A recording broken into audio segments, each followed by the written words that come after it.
continue with our next speaker, who is Dr. Mario de Pinna.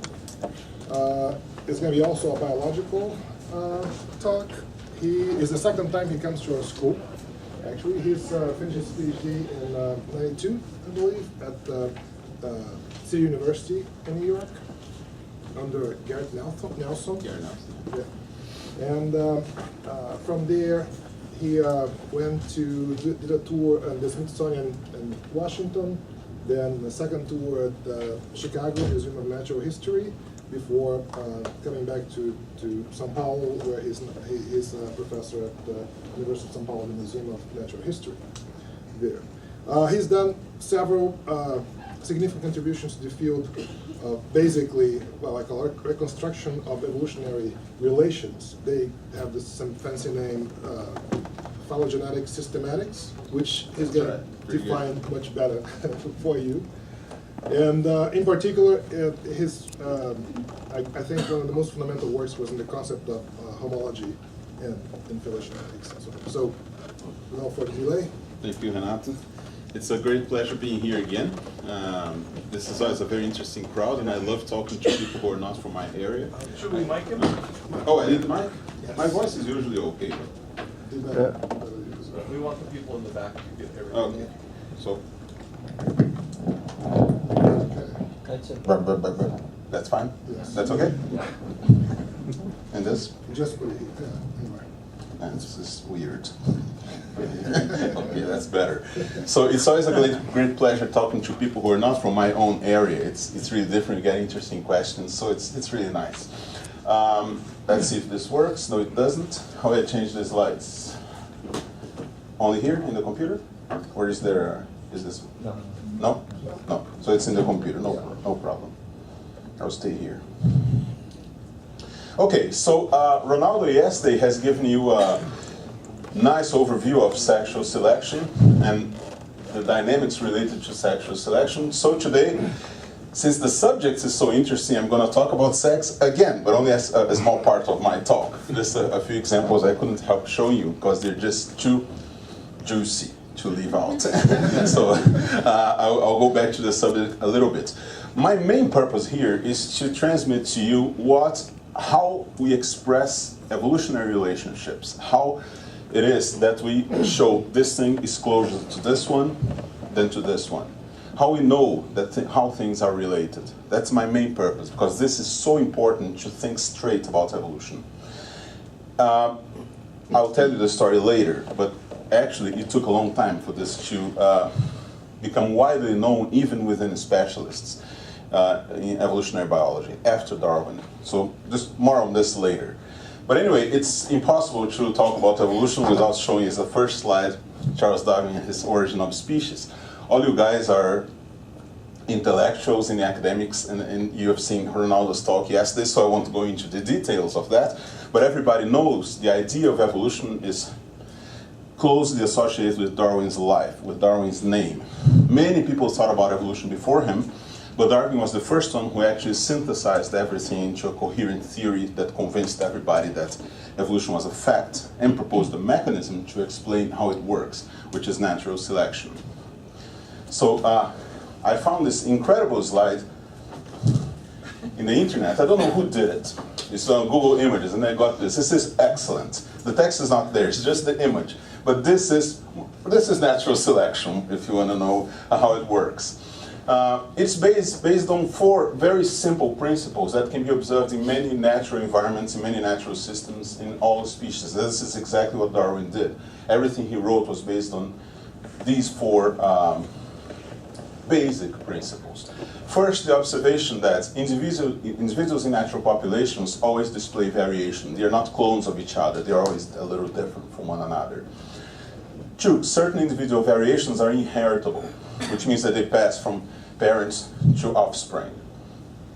3, certain heritable variations result in differential reproductive success, which means that some of these variations are better in facing certain problems of life than others.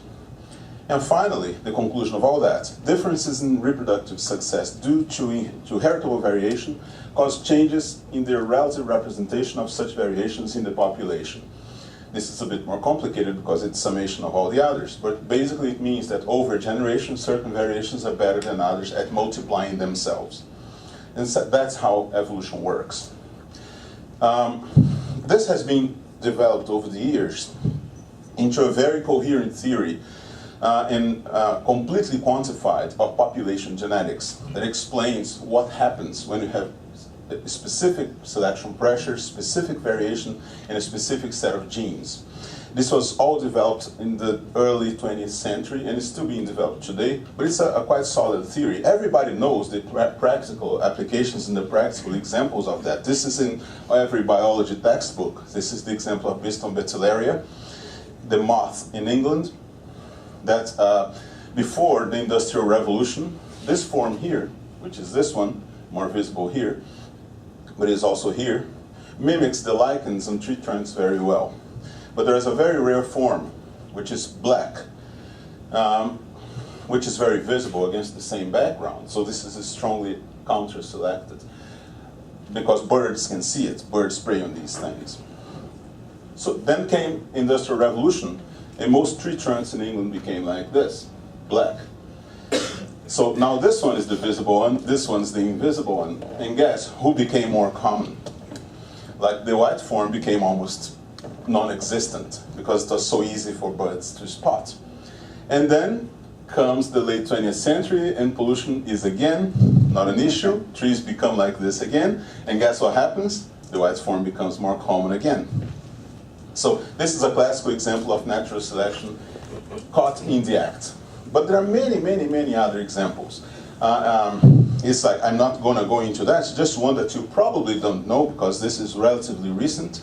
Well, the phenomenon is old, but the understanding of the phenomenon is relatively recent, which is, for example, the codfish. This is just an example. There are similar cases in many of our fisheries resources. Most of our fisheries has restrictions because we don't want to deplete the stocks. Otherwise, we don't have the things to catch anymore. But most of the strategies, all throughout history, have been to limit the size that you can catch, but towards the upper limits. You cannot catch fish below a certain size, right? This is the normal. And this is easy to implement because of the mesh size. You put a mesh size, the small ones go through, the big ones stay. That has been done forever. And people began to realize at one point that codfish, this is the codfish, bacalhau. We're soon going to eat this fish in 1 hour and a half. The bacalhau was getting smaller and smaller as years went by. What was happening? That they're getting so small. People thought, well, it's because they're caught before they have the time to grow to their maximum size. But then someone did a more detailed study and discovered that no. The size of first maturity is getting smaller. It's not just the maximum size. They're getting mature at smaller and smaller sizes. So what's happening? Finally, someone put the pieces of the puzzle together and discovered that what's happening, we're implementing artificial selection on a natural population. We are counter-selecting the big ones. So every big population has runts, things that don't grow. They stay small, and they start reproducing while very small. They have never been very favored by natural selection in natural conditions because they predate the pond. That's why a codfish grows so big so fast. It wants to escape its predators. But then, with our predation, selecting for small size, the small ones began to become predominant in the population. And that gave rise, actually, to a new branch of fisheries science, which is called evolutionary fisheries. For the first time, incredibly enough, people began to realize that fishing pressures are an evolutionary force. We are changing the genetic composition of natural populations. And that's what makes people more concerned. We're selecting, we're favoring exactly those characteristics that we don't like. Small fish that don't bite, that don't get together, that go to deep waters, that hide in the rocks and things like that. So we're making it harder and harder for us to get what we want. And this is something that only developed in the last 15 years, incredibly enough. And people don't know what to do about it. Because it's very difficult to implement the opposite. Catch only the smaller ones, but not the big ones. We could go on forever on this, on why people think so, but I don't have enough time, too much to talk to you. Natural selection and evolutionary mechanisms in general have been used in many different areas. even in non-biological areas. For example, there is a type of programming called genetic programming or Darwinian programming, which uses principles analogous to natural selection and to evolutionary process in order to to polish a program, and in some cases even to make a program from scratch.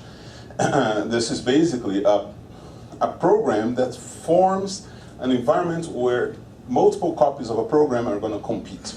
And in the end, you have a perfect program and you don't know, nobody knows how it works because it has been selected, has reproduced by the million inside the big computer, and they have competed with mutation and everything for a certain task. And the successful ones have reproduced more, and they win.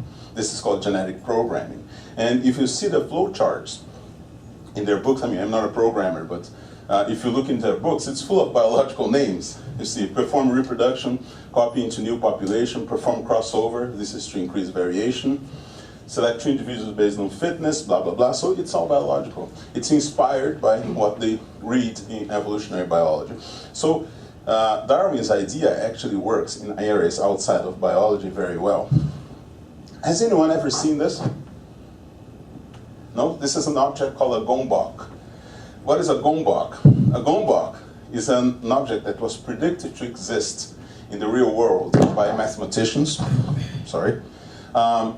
but what had never been materialized. It is how they call monostatic object, which is a homogeneous object, convex, and that will always go to the same point of equilibrium, no matter where you place it first. It was for the first time materialized by these two mathematicians from Hungary, and it's a very interesting thing. So interesting that I think it is worth showing you a little movie of how it works, because you probably don't understand very well what I'm talking about. This is a gombok, see? You left it in any position, and it goes, okay, it reached equilibrium. That's its equilibrium. Now to go back and forth until it reaches equilibrium. It doesn't matter which position you will leave it, it will always go. That's another one. Here it is. Okay, there it goes. And the guys who discovered this, who actually made the object, actually they sell it today for a lot of money. They knew that the thing existed, but they had a very hard time discovering the actual shape that they could mold into an object. It took years. Actually, at one point, they were so desperate, they went to a beach of gravel and started looking at the girl to see if they could have some epiphany of how the shape would be. Eventually, once they got to this, they discovered it was everywhere in nature. That many turtles are like that. Animals that run the risk of staying upside down and dying, they often have gombok-like properties in their back, so it helps them get back on their feet. Many beetles and turtles and things like that. So they made this famous statement in the newspaper: we discovered it with mathematics, but evolution got there first.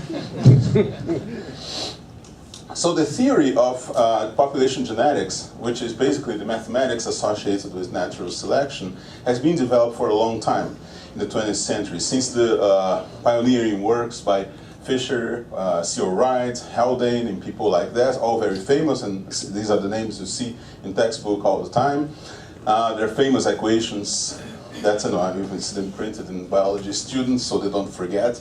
About Hardy-Weinberg equilibrium and things like that. These are the basic equations of population genetics. They describe what happens with the genes in populations under selection or not under selection and so on. And there are many books that synthesize this knowledge. Some have been quite old already, 1966. Of course, everybody knows this guy, Richard Dawkins. He's one of the offspring of this tradition.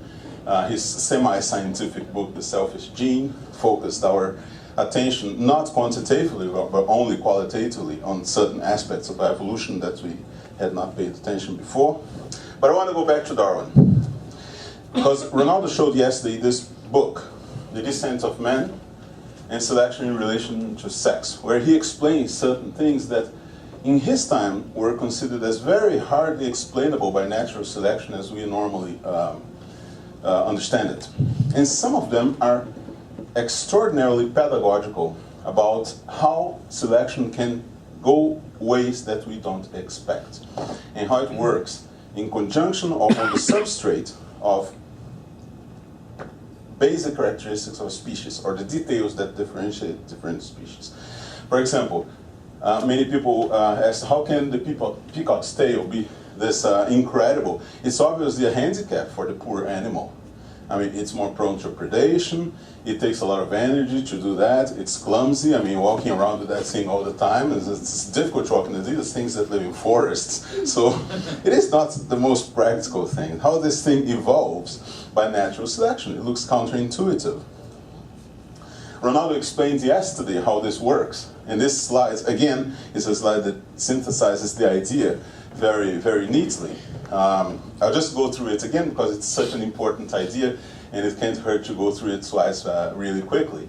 What happens is that if you have a preference in a female for a trait of a male, or vice versa, but it's usually this way. The male has the trait, the female has the fondness for that trait. Okay, she'll go for this male, the male will go for her. Then you'll have offspring.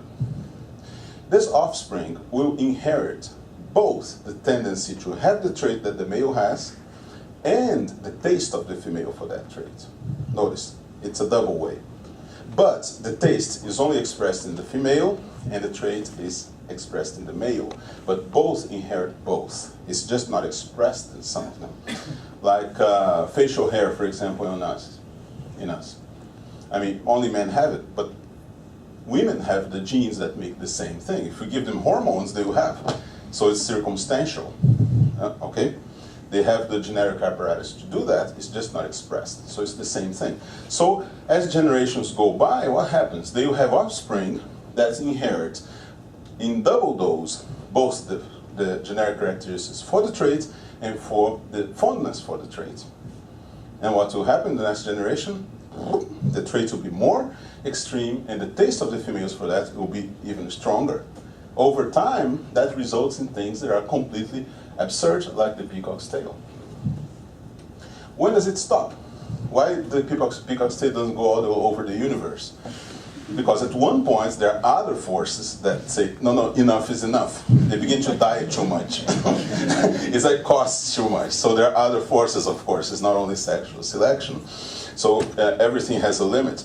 But the results of that, this point of equilibrium, is extraordinary in some species, where you see these extreme cases of sexual dimorphism. And they're not just morphological. Sometimes they're behavioral. Like, for example, this bird that likes to ornate its nest with blue things and builds its nest in a very funny way. It's not a real nest, it's just to attract the female. So it happens in all areas, not just physiology or morphology, it happens also in behavior. Actually, this guy, Geoffrey Miller, he has proposed that this is what guided the evolution of our brain. Our brain evolved as a secondary sexual characteristic driven by sexual selection. And then you ask, well, why is it that not only males have big brains and females have mouse-sized brains? Because that's what happens in many other traits. Because in cognitive abilities, you need the other one to understand what you're doing. I mean, you can do very elaborate things, but if the female is not able to recognize that, it's useless. So the two brains evolved at about the same size, so one could do things, the other responds, and then the first one responds to the second, and there's this interaction. That's his theory. It's probably right in part. And we find examples of this everywhere when you look at animals. It's very normal to have a strong sexual dimorphism. Since I'm a zoologist, I can't help showing you a few interesting cases. Like this is in mammals, the largest case of sexual dimorphism in size. This is the elephant seal. The male is about 10 times the size of the female. But there are other cases which are the opposite. For example, these deep water fish, the male gets so small that it becomes a parasite on the female. At one point, this is a better picture, it's a freshly caught one. This is extremely rare to see. These fish usually are completely damaged because they come from too deep and they're too fragile. This is perfect. This is a female, and these are two males attached to it. There can be more than one. So what happens is that in the beginning they're all the same.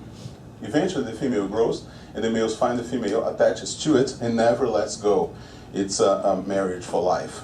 The male eventually loses eyes, loses mouth, loses everything, and basically becomes a little sperm-producing machine attached to body of the female. It does nothing. They have a hormonal integration. The blood vessels of the female go inside the male to feed it. Quite a fate, huh? And then, since there's hormonal integration, when the female releases the eggs, the little male has an orgasm and releases the sperm. He doesn't even know what's happening anymore. It's just, he became just a little organ. And the organism is bisexual for all practical effects. Why is that? Well, these things live in bathypelagic region. It's like one fish for every 3 kilometers of cubic water, and they hardly move. So if they meet a partner in their lifetime, they're lucky. It's never to let go, otherwise they'll never see it again. But this is not just a thing of big animals. This is schistosoma, for example, and this is the male, and the female is in here. The female is this thin worm in this cleft, and when the male finds a female, they fall in love immediately, and the female gets close and is immediately embraced by these ridges and never leaves. So this is the male, this is the female. So it happens at all levels, not just big animals, it happens everywhere. And sometimes they get so different that selective pressures in the environment are different, because it is different being small and being big, for example, being bright and being of a dull coloration. The selective pressures, predation pressures, they're all different. For example, this is the largest case of sexual dimorphism in size in cichlids, which is a family of fish. This is the male, this little thing is the female. Notice how different they're in terms of color, because the female has to hide well, otherwise someone's going to eat her. Because she's too small, even the male could eat her. These are two adults. The male is past the size of predation, so he can be showy, no problems. And he has the normal competition with other males for baseball, mostly on brute force. That's why they get so big. But why doesn't the female grow big too? Well, that's when the details about the life history of these things come into play. These fish, they spawn inside these shells. You see many of them here. That's where the female puts her eggs. These shells are everywhere. If they don't do that, if the eggs are outside, they're immediately eaten, so they don't survive. So the female has to put the eggs there. In order to do that, she needs to be small, because the size of the shell doesn't change. Being so small, she has to have a different coloration. So eventually they get very different, even though they're the same species. This is what's called disruptive selection. It's selection that tends to make things go apart. The name's exactly what it means, disruptive. Okay.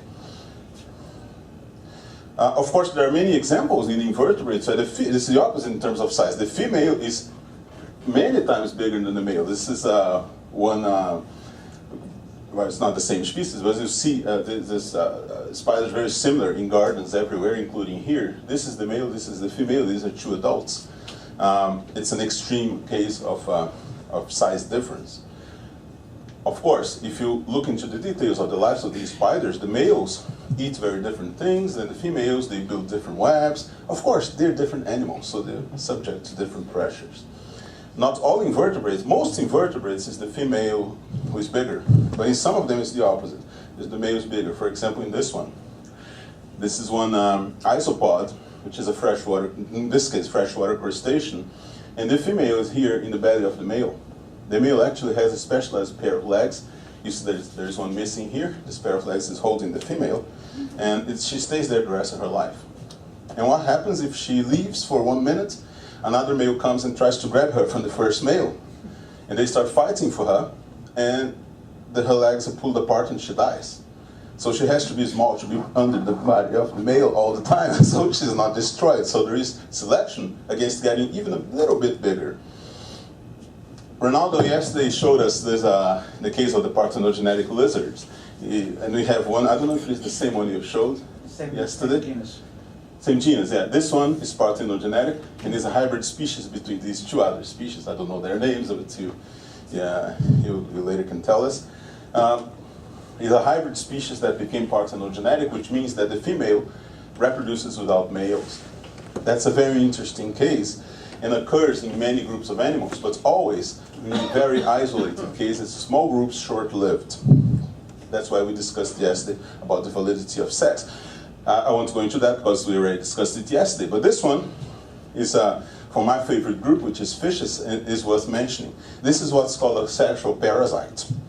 This is a female of Basidia formosa, and people thought it was parthenogenetic initially. But then they saw the female copulating with males of another species that had males. And they said, oh, eventually they make biparental reproduction. But then they studied it genetically and discovered that there is no genetic input from the males. She's copulating with males from other species, not her own species. Her own species only has females. What happens is that the sperm of the male acts as a trigger for the development of the egg.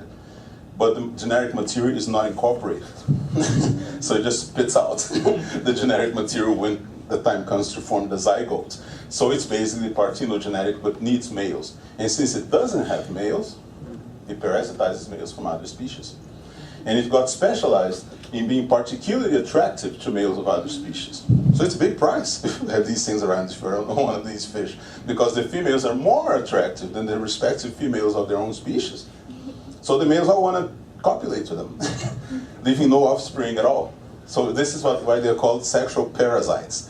It's not a porn movie, it's a biological term. More recently, people have discovered really odd things that people thought were impossible, which is the opposite. Species that only have males, they don't have females. They're very difficult to detect. Why? Because in order to create a new animal or plant, you need cytoplasm. You can't have just the sperm. You need mitochondria, you need the cytoplasm. So you only detect that genetically. And it's only recent that such methods have been available. But for example, this tree is one tree that only has males. This is a dioic tree. It's the Sahara cypress. It's very rare these days, but the species is very resistant to drought. It can tolerate very dry conditions. It exists in the middle of the Sahara Desert, a tree this size. And how does it reproduce? Only males. Now they understand what it does. It uses the female trees of other species, and it inseminates them with the pollen. And then, once the zygote is formed, the genetic material of the female is completely excluded, and the seeds are exclusively male and exclusively of this species. Why they're doing that? It's weird. They're a species that is much more resistant to drought than either of the closely related species. That's why they're going extinct, because now they have no more trees to parasitize sexually, because the only trees are where they live. So, but they have spread all over the world. And there are all kinds of odd things, like this. For example, these are two snails in the process of copulating. What many people don't know is that we are watching gay sex here. Because gay sex in many snails, not all of them, pulmonate snails, some pulmonate snails, but a big number of them, is mandatory. Otherwise, that's part of how they reproduce. Because they are hermaphroditic. But they're not hermaphroditic simultaneously. They're first male, and then they become females.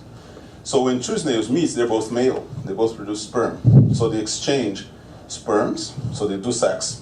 The one gets the sperm of the other. Then they separate, each goes his own way.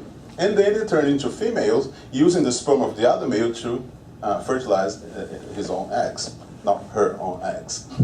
So, yes, there are all kinds of, if you want to really see all the variations imaginable in nature when it comes to sex and other processes, go to natural history. This is also something that many people find unbelievable. We always think about sex as being two things, male, female, male, female. We even see science fiction movies and books that sometimes say, oh, there are 3 sexes in this planet, blah, blah. We have this thing on Earth, on our own planet. There are many animals that have more than 2 sexes. They're usually very small and unknown. But, for example, ciliate protozoans, they can have up to 100 different sexes, which is a very good strategy, because if you have a 1-to-1 sex ratio, randomly, you have a 50% chance of finding someone you can make sex with. Well, I guess the chance of making sex is 100% if you really want, but to leave offspring is 50%. But if you have 100 different sexes, you have a 99% chance of anyone in the population being able to do sex and leave offspring with you, right? Because everybody's different. You just have to avoid 1 in 100 is exactly the same sexual composition as you are. So this is also very weird that many people don't know. We talked yesterday about rotifers. which is the only major group which is highly diverse, old, and completely asexual. You don't have males in this group, only females.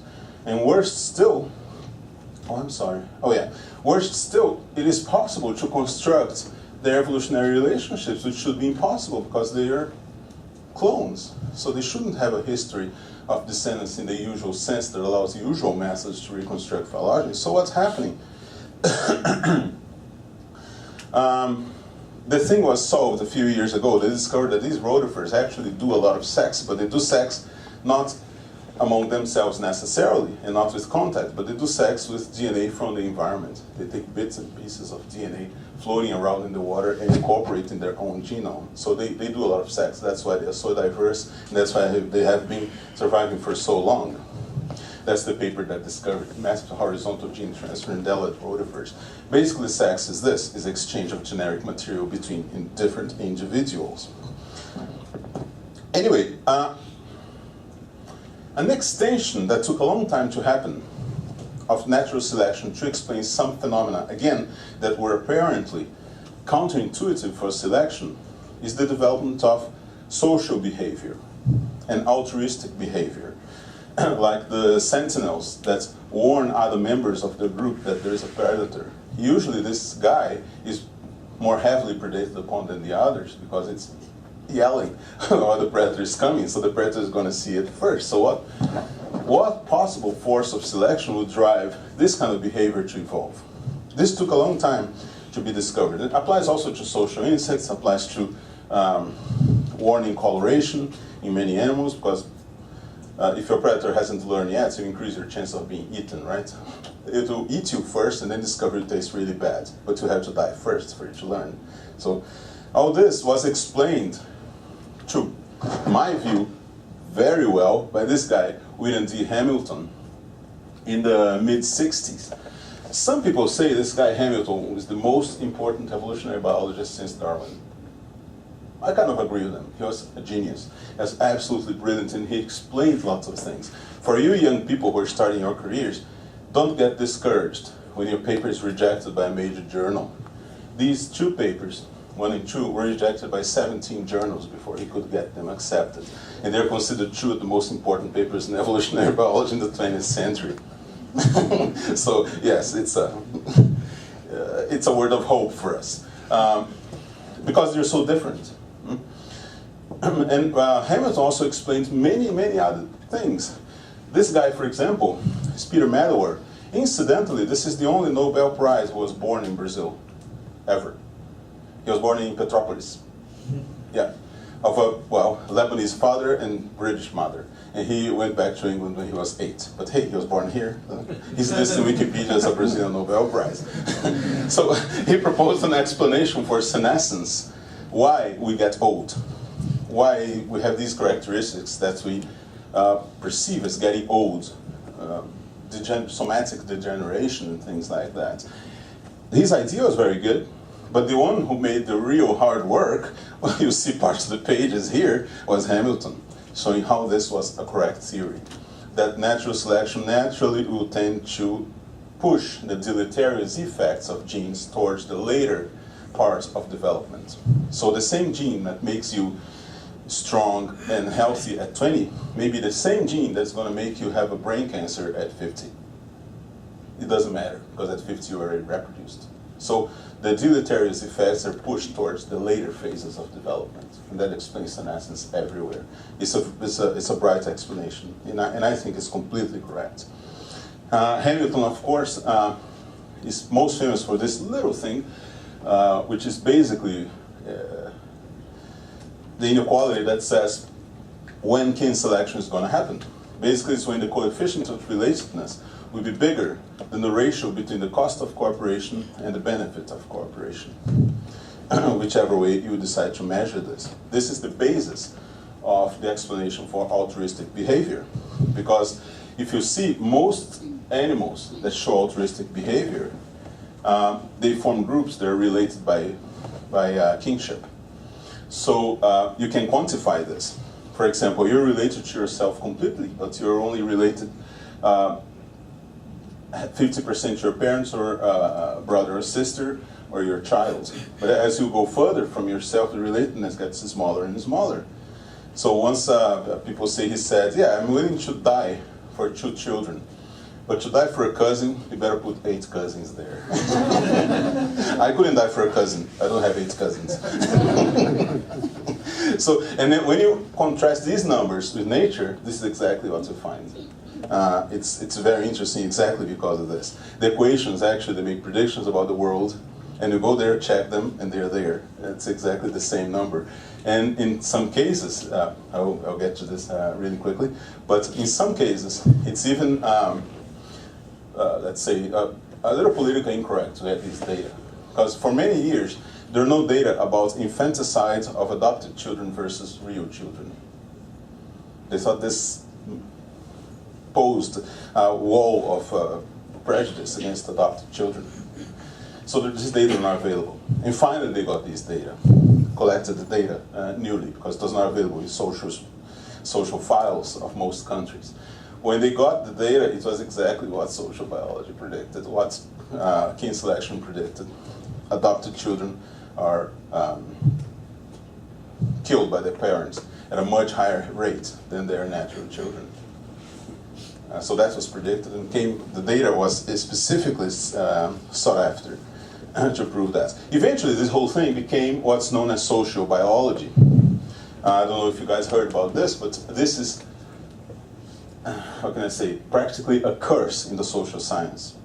Social science sociologists and anthropologists, but they hate this kind of thing. They think this is the end of the world. No, no, no, no, no, Nazi stuff, it's impossible. But the theory is absolutely brilliant. It explains how social structures are originated by natural selection and maintained over time, including in men.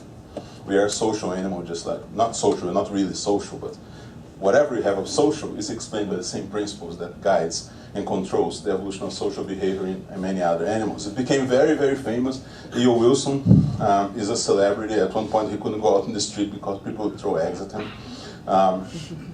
But well, now the distance is making people a little less vitriolic about it.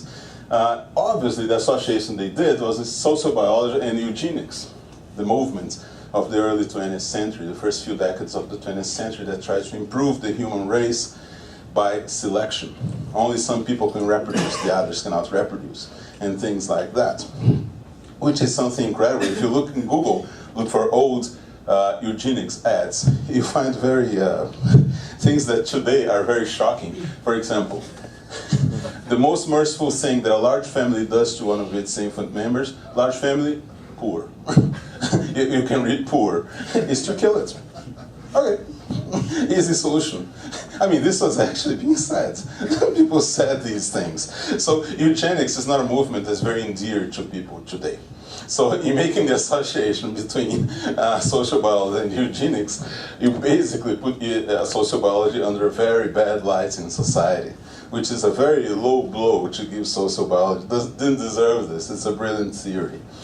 Okay, but this is just part of what I want to say. I want to go now into another aspect of my talk, which is something that I mentioned at the beginning that I wanted to insist on you as non-biologists to understand, because I think it's very worth. It's something that will help you understand evolution in a much clearer way, and let's say much more rigorous way. The only illustration in the origin of species, there's only one illustration, it's this one, is a phylogenetic tree. Why Darwin put a phylogenetic tree there? Because he thought it was so wonderfully pedagogical about the process and the dynamics of evolutionary diversification. He explains what happens here. This is time, and this is the history of diversification of this lineage, and that lineage, well, this is not standard today, but you understand more or less what this means. This is very, very different from what people understood as evolution before Darwin. There are many people talking about evolution before Darwin, including Lamarck, the most famous one. Lamarck had a theory of evolution which was very different. For Lamarck, you had spontaneous generation all the time. And as soon as a new living form pops out on the ground, it begins evolving. But it evolves in an independent manner, following a predetermined track. So it starts as some microbe, and then it starts evolving, and over millions of years it will turn into a mammal or something like that. So since you have spontaneous generation all the time, that explains why you have the diversity of living things on this planet. Because otherwise you would only see this, right? No, but since it's appearing every time, there are things that just popped out today, and things that popped out billions of years ago. So they have lots of time to evolve. So there is no relatedness. It is almost like a law of physics, Lamarckian evolution. There is not the branching process that we see that Darwin discovered. It is a different thing. Many people still think like this. Even nowadays, people say, "Oh, how can evolution explain the evolution of the human brain? It's such a wonderful machine, blah blah blah blah blah blah, blah so enormous." Well, you don't need to explain the evolution of the human brain. 99% of our brain was already inherited from mammals, from primates, blah blah blah. It was already pretty big. We just did a little more. So that's how evolution works. It builds upon what's already there. You don't need to explain the evolution of things from scratch. You only need to explain that little bit that separates that species from its closest relative, right? So there's no great enigma. Most of what we are was not evolved as a species in Homo sapiens. It evolved a long time ago. Part of it from the beginning of life. We only need to explain a little bit. All the rest was inheritance. Very easy. Incredibly enough, the language to express evolutionary relationships took 100 years to be developed after Darwin. For 100 years, people were messed up in their heads about how to express evolutionary relationships. You saw diagrams like this. This is post-Darwin. I mean, what is this? I mean, how do you understand this mess? There are names here, there are names here. It's obviously something really strange. But well, this is from Haeckel, okay, 19th century. But if you go into the 20th century, you still see things like this, which are very difficult to interpret. How you delimit this group? I mean, how are these lines drawn? Everything's kind of subjective, very difficult to. There's a large degree of subjectivity in these diagrams. And you see ad hoc concepts like to say we are very different from other primates. We have a metaphysical concept called an adaptive zone, which is not we are very different from the others. This kind of thing. This is all messed up. It was only with that book that I showed you in 1966 that things changed into the marvelous clarity of what we call cladograms, which are modern diagrams to express phylogenetic relationships. Notice that these diagrams don't have species as ancestors. Our relationships are just hypotheses of relatedness. And they usually have this kind of structure. They can be drawn many different ways, but the basic information is, sorry, some of these slides are in Portuguese, because I just picked them from different talks. Okay, so what is a terminal? A terminal is an actual entity from which you get data, an organism. All the rest below it is hypothesis of relationship. So it doesn't really, it's not based on something you observe. It is based on something you hypothesized, based on the data you see at the top, by various methods of phylogenetic reconstruction. And all this means is that these three elements here are more related among themselves than any of them is to an element here. That's all it says. It says nothing about actual ancestors, about actual ancestor-descendant relationships. It just says a statement about proximity of descent, propinquity of descent. And that's all the diagrams today say. But in being so simple and so tight, they're much more powerful than the fancy trees of yesterday. For example, they allow us to understand what a group of animals is. What is a mammal? I mean, most people don't think about that too much. What is a mammal? What is an insect? Why do we recognize a group such as mammal or insect? The reason is these groups have a historical coherence. They all descended from the same ancestor, and only this ancestor. So a group is actually something that includes an ancestor and all its descendants. That's what a group is.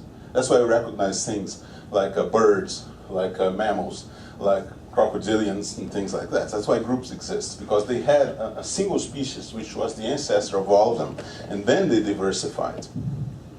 So phylogenetic analysis is this branch of biology, of evolutionary biology, that devotes itself to untangling these things and developing methods for constructing phylogenetic relationships. Just still here. For example, you see this group in yellow here, the big one. This is a monophyletic group. It's a real group because it includes an ancestor and all its descendants. But if you get a group formed by Mammalia and aves, for example, which could be like warm-blooded vertebrates, this is not a natural group. They don't share a common ancestor. Or more precisely, they do share common ancestors, of course, but it's not exclusive to them. It's also the ancestor of many other things which don't have warm blood, for example. And another common phenomenon is what's shown here in blue. It's an incomplete group. This is also not a natural group, which is the group of reptiles. Reptiles, in order to be a natural group, have to include aves too, because then it will be a natural group. An ancestor and all its descendants. If you take away one of them, it's no longer a natural group. So groups in classification are real things that existed in the past. And phylogenetic analysis discovers that. Yeah? So that's the current trend is that Mammalia has no connection with Reptilia. No, it has. But Reptilia is not monophyletic. Reptilia has many different branches and they do not have an exclusive ancestor. They're not all shown here because there are many fossils. You have fossil groups here, here, here, everywhere. What we have, the trees we have today of living things are just a shadow of actual diversity in the past. Because 99.99% of all species that existed are already extinct. Yeah. Okay. And it's always been like that. It's no major disaster. A disaster is what we're causing extinction now, environmental disaster. But over history, in geological time, species go extinct regularly. It's normal. So if you have fossils, you fill in this tree. There are many things that exist in the past that we don't see today. So the relationship between these diagrams and the hierarchical classification are obvious. So all classification today is based on these diagrams. I won't go into the details, of course, but what is really interesting is that these diagrams also allow us to map the evolution of specific traits. We can look at these trees and understand how the evolution of specific characteristics of the organisms here evolved. For example, it's a very didactic diagram where you can say 4 legs evolved here. This is possible to say in this kind of diagram. You can plot the change that you see. And this is what allows us, for example, to say that flight, for example, evolved 3 times in vertebrates. Why we know that? Because the wings are different? That's not enough. Many things can be very different and be the same.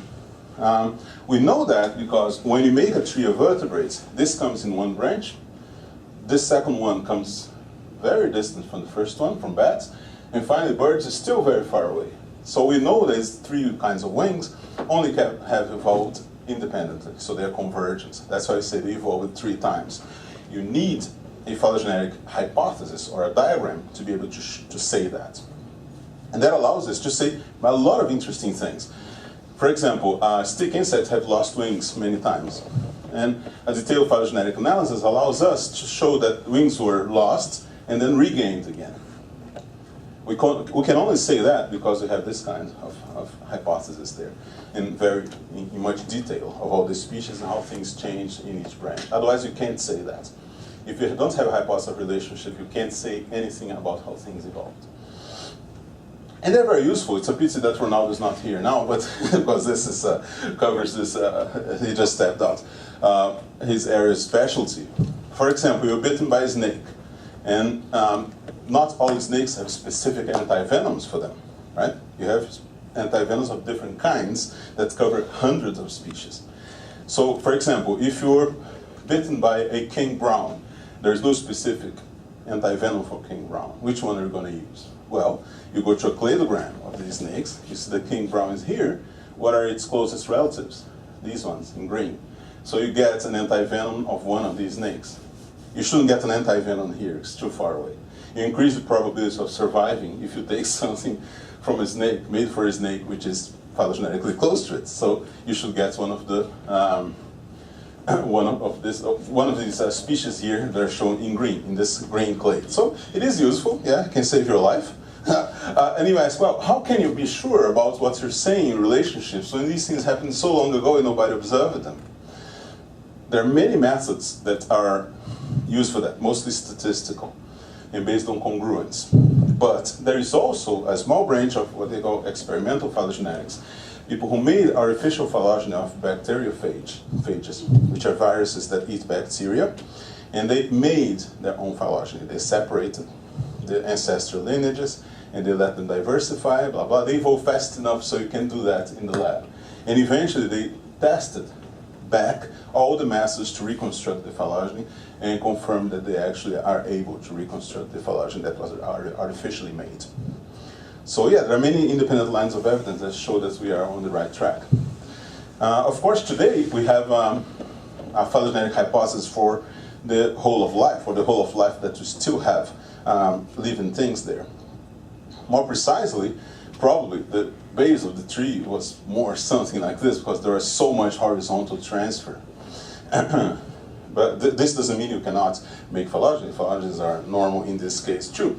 I don't know if any of you have heard about LUCA.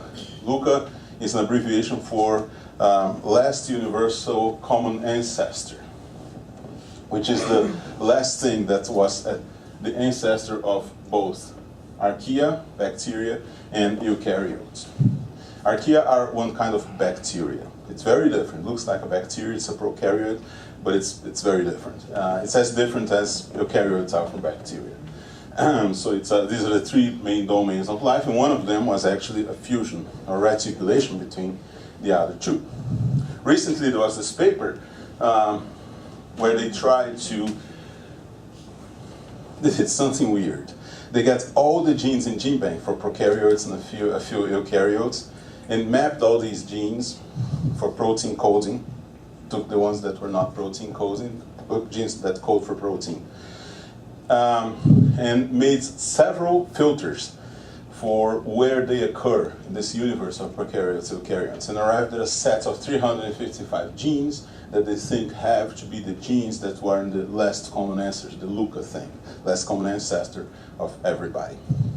And these genes, they say we're very surprised to know that, but indicate something that lives in one of those thermal vents under the ocean. They have protein synthesis for high temperatures, for presence of sulfur, this kind of metabolism that indicates it was something that lived. And then they say, so life originated in something similar to thermal vents. We'll see. This is too recent to be sure about. They did some dirty tricks, like many of the genes that are related to oxygen metabolism were there, but they filtered. And that doesn't make sense. There is not oxygen there at this time too. So that was criticized already. So we'll see, but people are trying to do this kind of thing. It's all through, of course, phylogenetic analysis. It goes into all that. Without this kind of method, you can't do anything. You can't know anything. Of course, if you want to go to the origin of life, what you have to, that's what I think, you have to look at the ribosome. The ribosome is the key to the origin of life, I think. And many other people think too, not everybody.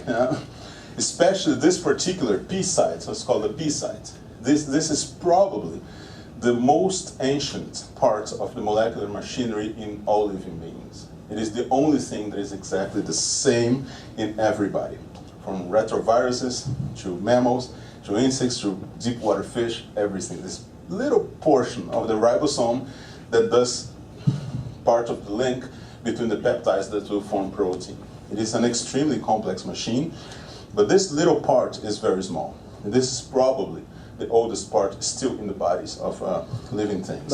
Here's an animation I found for you to see how this works. There are better animations, but they're not public. Yeah? In that case, is the mitochondrial RNA or? No, sorry, it's RNA. It's ribosomal. Right. Did I say mitochondrial? Yeah, but No, sorry, it's ribosomal. Yeah. Okay, but in the picture, in the previous picture is mRNA, but it's just a Oh no, it's messenger. Oh, it's the messenger. Yeah, because the ribosomal RNA, the RNA has three forms. Okay. The ribosomal one, the messenger, and the transfer. So that's, no, this is all RNA. Yeah. You want to finish? Sorry? Now, I was going to pick you on the tree of life quickly, because if you say that ribosome is the commonest part of all the living things you find, you probably would have to reshape the tree of life to include something that's shared life characteristics, but it's not eukarya or archaea or bacteria. Oh, certainly there are Is that many correct? things. Yeah, absolutely, absolutely. I think what they call LUCA is very recent, actually. I mean, compared to the origin of life, Okay. it's probably hundreds of millions of years in the front. Because the genes they got, very genes that work, genes that depend on proteins. The thing that had all these things was already a functioning organism. They tried to attract the limelight by saying, oh, this LUCA that we discovered was half life, half non-life. And people ask, why? Because they needed external elements for their metabolism. That means I'm also half living because I go to the supermarket to get my food, right? That doesn't mean anything. Every living being requires things for we need vitamin C that we don't produce. We need many things we don't produce. Not just for energy, but actually for our metabolism. And as far as I know, we're quite alive. Huh? Yeah, so far. So this is an incredible machine, and people are paying a lot of attention to that particular spot. And there have been even studies about how the ribosomal RNA actually was built around this nucleus. This is the very functional nucleus that makes the binding between peptides that will eventually form the protein. But, of course, as you proceed, the ribosome gets bigger and bigger with other things. It's a very complex structure. Interesting, RNA is a nucleic acid, right? But it's also an enzyme. That's why we call them ribozymes. So they are kind of ambiguous in what they do. They both accumulate information and they act as an enzyme. That's why people were attracted to RNA as the origin of life for the first time. Much of the phylogenetic research today is, of course, based on our wonder molecule DNA, because DNA is so marvelously informative because it's so big. It has billions and billions of bases that go on forever. And if you know the sequence of these bases, you can compare different organisms and infer how they are related. And this is the subject of phylogenetic analysis. For example, if you have 4 organisms, and one specific spot of one specific gene, they have A, and the other one has G and G, you can conclude that A was here at the base of A and B, and G was at the base of G and G, of C and D, sorry. Because it's just the simplest explanation. It changed from A to G somewhere along this line. But of course that doesn't need necessarily to be so, because the probabilities of these changes may change things. So any of the other hypotheses may be also correct depending on the parameters you're using and specific parameters for the evolution of those genes. So we have models, statistical models that are more or less complex depending on the case, that change these probabilities, sometimes asymmetrically, in various ways. I'm not going into the details, you'll be bored to death here if I go into all the little details of how probabilistic phylogenetic analysis is done, but it's a very active area of phylogenetic research. Of course, at the base of everything is the comparison of sequences of letters. But there are many, many details that go after this, and methods have very different performances in finding the right tree. And there are people who devote their entire lives to doing this kind of thing, simulations in comparison with actual things. Let me see where I am in my time. I still have some time, because we started late, right? Okay, so one thing that many people don't realize, they think, oh, it's very easy to make a phylogenetic analysis based on DNA. You compare how different they are. So if you find things that are very close, like us and the chimpanzee, you find only 2%, 2.5% of difference in most genes. What this difference means? It means that you have A, C, C, C, T, A, T, T, T, T, T, T. The chimp will be almost exactly the same thing, except for one T instead of an A here, one C instead of a G here. No? So you can quantify these differences and see the known hits, quantify them, and say, in a table, this is closer to that. It would be very simple if it was like this. Unfortunately, DNA evolution is not like that, for a very simple mathematical reason. You get 2 identical sequences, and you start mutating them randomly. In the beginning, they will get different at the same rates of mutation. One mutation, one difference that you can detect. And the curve goes like this, almost linear. It looks linear. As time goes by, what will happen? You see that you change it to A to T here. And then eventually there'll be another mutation in this T. And some of them will change it to A. So the difference will decrease when you compare. And in some cases you see AT, okay, one change. But actually this T here was a result of a first change to C, then another to G, then another to T, then another to A, then another to T again. So you're underestimating brutally the amount of divergence in sequences if you only look at the differences. So you have to correct that. Actually, the curve of difference does not go like this. It goes like this. At some point, they cannot get any more different, no matter how far you are. For example, ribosomal sequences, they're very, very conservative. So you use the ribosomal sequence comparisons to study the really deep divergences of life, things of billions of years old. If you're going to make a phylogenetic analysis based on ribosomal DNA among mammals, you won't find anything. They're all the same. There are very, very few differences. You need to go really deep. So you have to choose your genes and calibrate all that and then correct according to this curve that I mentioned. Okay, but this is all technical stuff. We can talk a little bit about ourselves.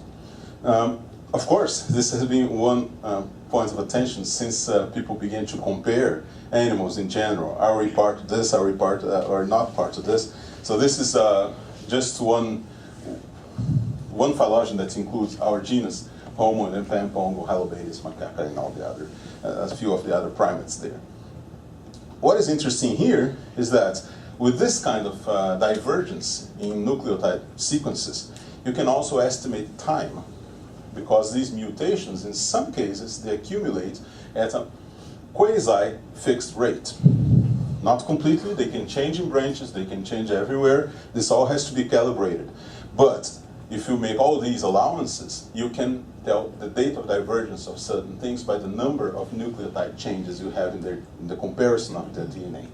So you arrive at not only a phylogenetic hypothesis, but some estimates of the time of divergence. But this kind of divergence has to be calibrated. How do you do that? You can do that usually with fossils. You get fossils that you know where they go in the tree, and then based on that and the age of that fossil, you have a minimum age for that kind of divergence. And you can then use these numbers to calibrate the entire tree. You say, but can this change? Can these rates change? Yes, they can change. Yes, you should be careful. Don't go too far.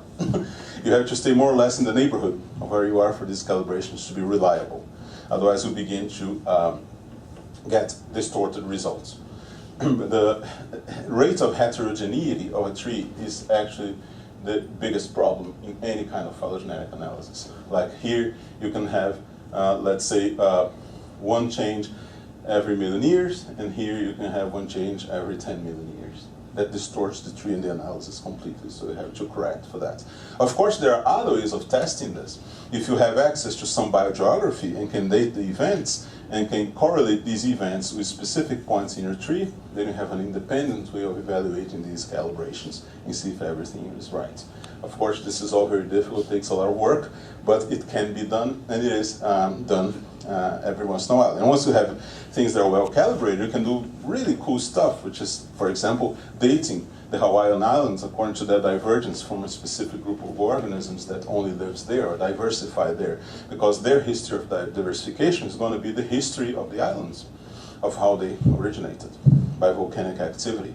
So you basically can use biology to reconstruct the geological history of an area. This is a whole area of study called biogeography today. Now, we're talking about how you understand trees, how you understand diversification, but how in health species split, why they separate. That was the problem that initially triggered Darwin's interest in the subject. You want to know how species multiply. Why do you have many species instead of just one? Well, the reasons for that are historical and contingential, if I can pronounce it this way, for the history of each case. Why? Because what keeps a species together? What is it? Why we are the same species? Because we are exchanging genes all the time. Sexual reproduction assures that we change genes with each other. Therefore, we never get too different from each other, because genes are always mixing. This is what glues species together. Species stay more or less uniform because of this. But place a barrier between part of the species and the rest, and differences begin to accumulate. Because what happens on one side will no longer travel to the other side. It will stay there, and over time you have divergence, and they get more and more different. And this is what drives speciation, which is the process of lineage splitting. It can be caused by a geographical barrier, for example, continental drift, a river that appears in the middle of a forest. That depends on the animal or the plant. Some barriers are very effective for turtles, but they'll be not effective for birds. So this all changes. Over time, you have this process, this mosaic of splitting and mixing back again that results in things like the Amazon forests, with millions of species living on the same spot. But in essence, the process of speciation is very, very simple. It basically is based on a barrier that keeps genes from flowing freely throughout the population. If there are some cataclysmic event that kept us in this room for 10 million years, isolated from the rest of the world, and we started doing sex among ourselves and procreating, in 10 million years, this might be a very scary perspective, but in 10 million years, we would be a different species, or much before that. Why? Because we would be here, isolated, a very small population size, under different conditions. Anything that happens in our gene pool would not go outside, and vice versa. So you would begin to diverge, and eventually become a different species. That's how speciation occurs. It's always like this. Sometimes distance alone is a sufficient factor. There are simulations now that have been matched in actual natural populations that show that when you have a very large population, parts of it, the probabilities of gene exchange are very different from the center to the periphery. So it is possible to have speciation without a barrier if you have distances. Distances, of course, relative distances for the specific creature that you're dealing with. This is unnecessary. So every lineage splits like this. You have an ancestral species, then there is some barrier that splits it in two. From this point on, you begin to have differences that accumulate in one side and cannot go to the other side and vice versa. Of course, when you have polymorphism here, this polymorphism is going to be inherited for some time in the two. But they may or may not be maintained in the long term. So here, for example, this diagram shows that there's the blue and the brown versions of this thing. Eventually, the blue one becomes absolute here, and the brown one here. But this is a stochastic process. Maybe related to selection, maybe not. Some species, as I understand you speaking, they co-evolve, they exist in parallel, they work together. Let's say the human species going back, there was kind of this living together, Homo erectus and Neanderthal, and so I don't know the timeline. Sapiens for a while. What causes, except for the environmental pressure, what causes that one species stays and the other one dies? If they are so similar and they live in a very similar environment, what causes that? Well, usually it is something related to their competition. If you have two species competing for the same resource, usually one of them goes extinct over time. Not immediately, they don't need to eat each other or anything like that, they're just competing, but generation after generation, one of them gets smaller and smaller population sizes until it disappears. So it may be that. In our case, because we are war-making species, we probably killed them all as soon as we met them. It's not unusual. It happens too for species that have territories that compete. This is not unusual. Although apparently with Neanderthalenses, people don't know exactly, because many populations of Neanderthalenses actually died off before they met Homo sapiens. So, I don't know how true that is in all cases. Things can go extinct without competition, without anything going against them, just because bad luck. It happens. There is a lot of contingency in these specific histories of specific taxa. I mean, dinosaurs, big group, fantastic evolution, finally refined for different environments and different habits and everything. So the meteor comes, boom, okay, everybody dies. Nobody cares. I mean, it's not their fault or their merit to survive. Well, one group survived, birds. They're still wrong, but it's very little compared to what was there. Right? So yes, sometimes you can explain it by very specific factors.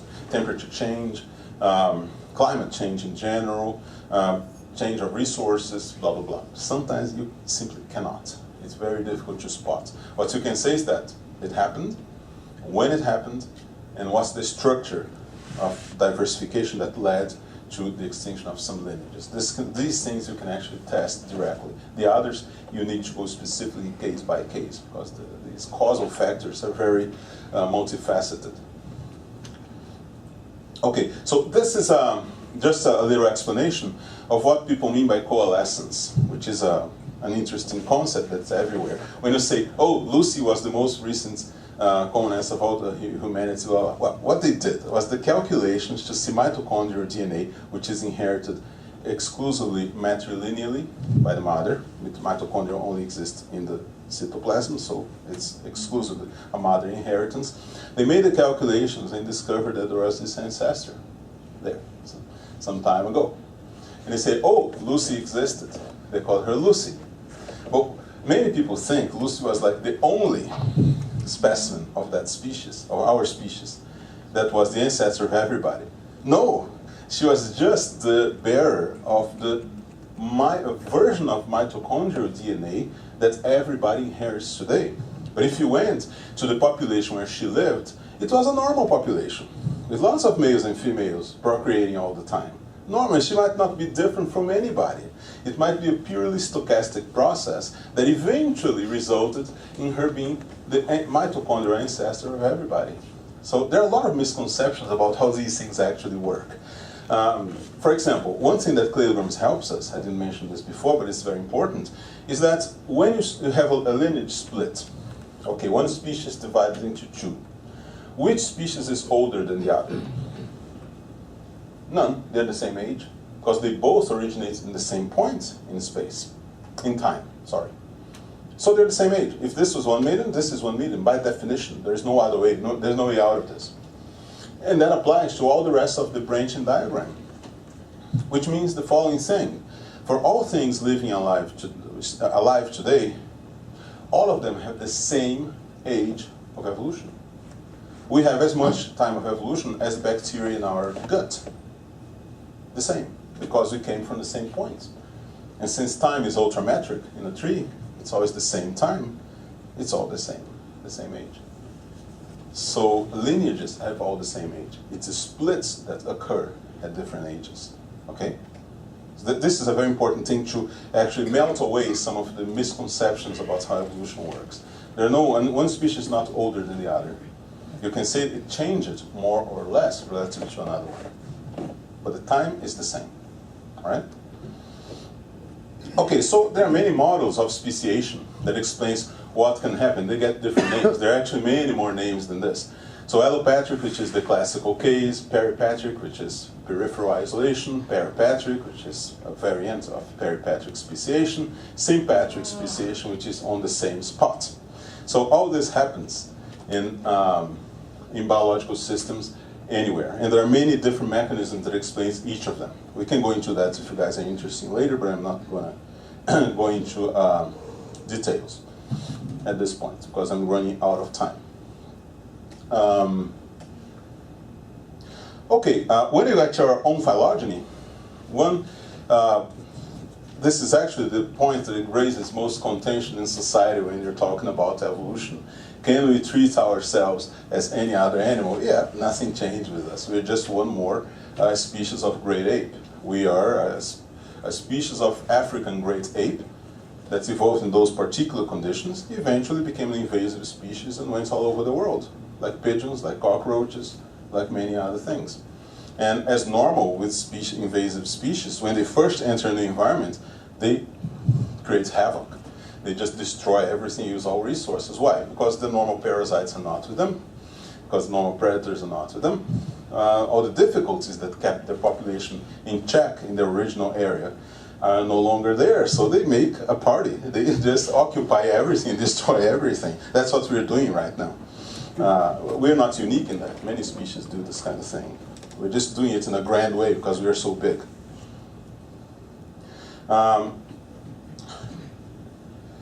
There are other species of hominids that are occurred in many areas of the world. Of course, we're not the only one, and the time scale of all of them is more or less shown in this diagram here.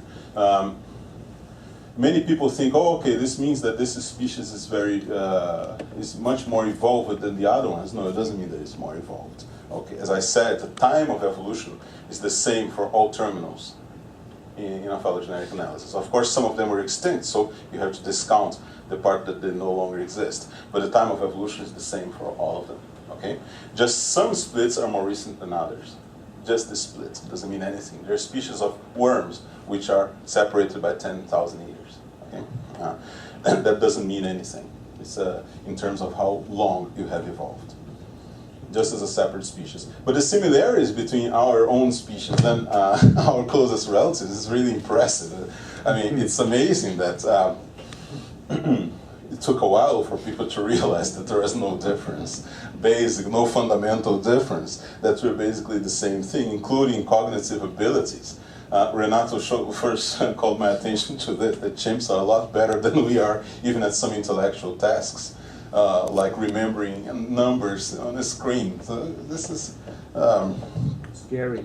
scary. It's very scary. Yeah, it's humbling. Yeah, it is humbling. It's incredible that these things still exist, but they're not all killed. It's just because Congo is so big and the forest is so thick, our ancestors could not go in there and kill everybody. We're doing it now, but it is taking a while. Oh yeah, I forgot that. I still have to talk about parasites, otherwise Renato is going to kill me, because he likes parasites so much. So I'm going to talk about this really quickly. This is a funny parasite. It is an isopod, similar to the group I showed you with the female in the belly of the male. It does a very interesting thing. When it's very small, it gets in the mouth of the fish, attaches to the tongue, and eats the tongue. But a host without a tongue doesn't survive too long. So and no parasite wants its host to die, because it will die along with it. So it has to do something. So what it does, it turns into an artificial tongue, a prosthetic tongue. It grows in the shape of a tongue and substitutes the tongue. It actually attaches to the bone where the old tongue was, and it serves as the tongue. I just found this was a cool example. Like this one. This is a crab.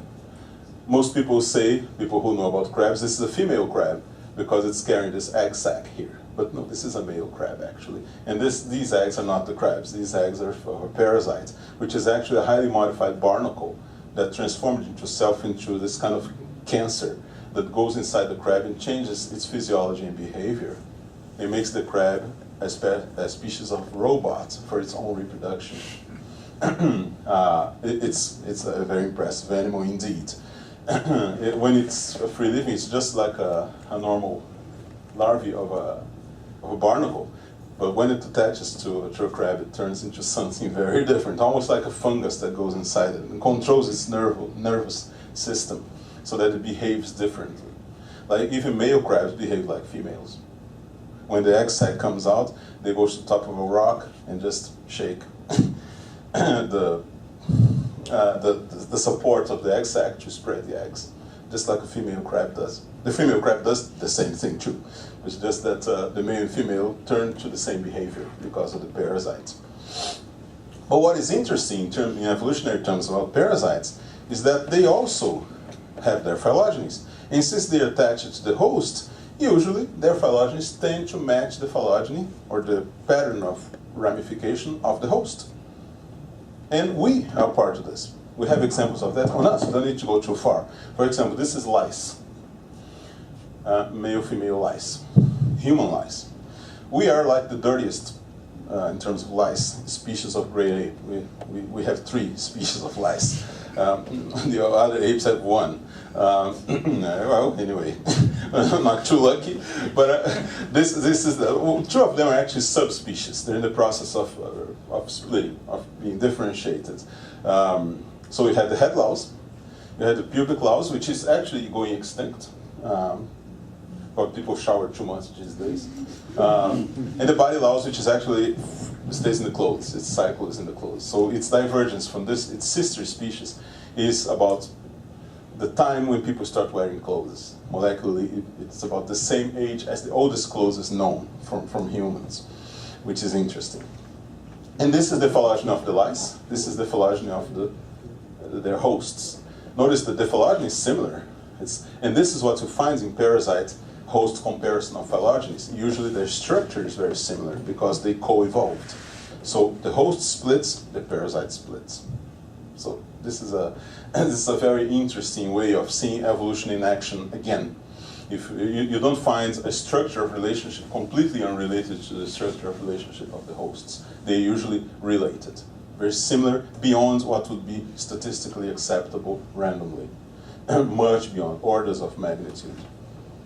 Okay, just to finish, since I talked about apes a little bit, many people think evolution is something new, and the evidence for evolution was only available after Darwin and things like that. I want to bring you back 250 years, or more than that actually, to Linnaeus, which is the founder of the present system of nomenclature that we use today. Just nomenclature, I mean, this thing is really old. Linnaeus published this book called Systema Naturae. He was a very religious man, dedicated to Jehovah, as everybody at that time. And in this book, he tried to classify the universe. The universe. It was very ambitious. He didn't want to classify just us or living things. He wanted to classify everything. So he starts with God. He gives a definition. So if you meet God in the streets, you can tell, oh, hi, God, it's you. Check all the characters here. World, astros, stars and planets and things, elements, earth, and so on. So he starts really broad and goes on to species of beetles, all the way. Eventually, he gets to mammals. No, the name is the same, mammalia. Blah, blah, blah, blah, blah. And within mammals, primates. Hey, Homo, we are there. Within primates, within mammals, within animals, blah, blah, blah, blah. This guy was from the 18th century. And eventually, he gets to other species of Homo. Notice the name here, troglodytes. The chimp is called Pantroglodytes today. Actually, this troglodytes is not the chimp. It's probably another great ape, the gibbon, probably. But Linnaeus, who was not an evolutionist, he placed us along with the other apes in the same genus, in the same order, in the same family, in the same everything. He noticed that. He noticed that the similarities were too much to be non-significant. It was impossible to exclude us from the rest of the living world. And that for a creationist living in the mid-18th century.